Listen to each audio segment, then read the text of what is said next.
Hi everyone, my name is Alex Platt from Regen Z, and we are working with Wild Coast Foods in providing you with your smallholder farmer starter pack.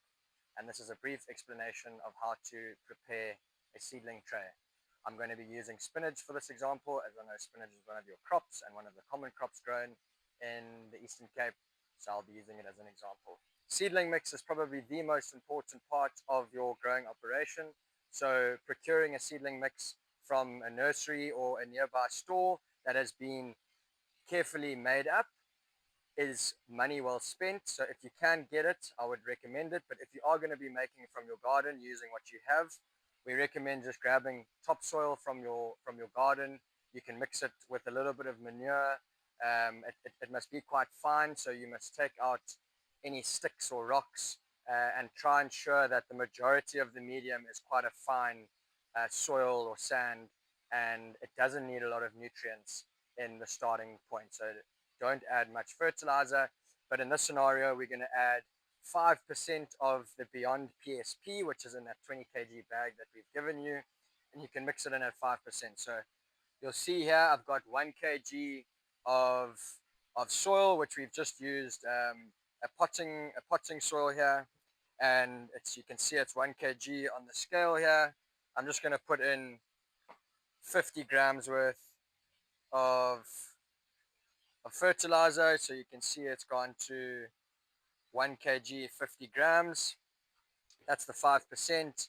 I'm going to mix that up so it's quite evenly distributed, and I'm then going to spread this across each of the holes, getting it nicely distributed. I might not have enough here, but for this scenario it's going to be fine. As you can see, there's a lot of sticks and twigs here, so try and get as much of that out as you can. If you have a sieve, that always helps, but you're going to take that out. And why you want the soil to be quite fine is you want the seed touching as much of the soil or part of the soil medium as you can, as that's where the seedling will get what it needs in terms of the moisture and the nutrients. So during this stage, we've now prepared a couple of holes, and I'm just going to do a quick demonstration of what you can do to prepare these holes. So a rule of thumb when planting your seedlings is you should be planting it at a 3 times the size of the thickest part of the seed. So we've got a spinach seed here which is quite thick.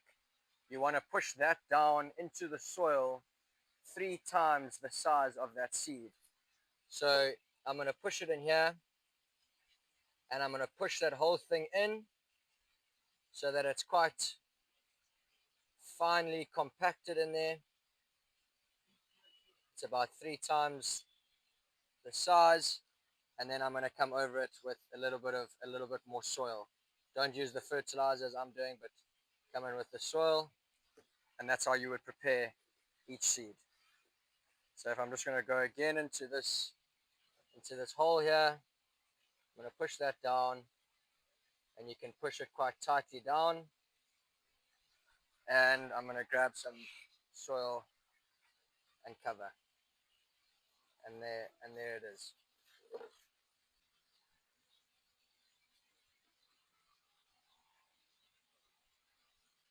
Something very important to remember when raising your seedlings is to keep the tray raised. This is to ensure good drainage and good aeration of the root system. You'll see in a lot of nurseries, they've got their trays on poles or wires or strings, and this is to ensure that there is sufficient drainage, because you need to ensure that your medium is constantly moist. The seed needs to be in contact with water to be able to germinate, and in conjunction with being able to drain. So you want to be watering at least 4 times a day in hot summer seasons, and you can water and spray with your knapsack spray in order to not disrupt the medium, because if you come in with a watering can, it's often quite a heavy drop, or a hose pipe, it's a heavy drop, you'll disrupt your seedling tray and your soil medium a little bit. So try coming in with your knapsack spray and just water. You don't need nutrition at this stage, and applying water 4 times a day.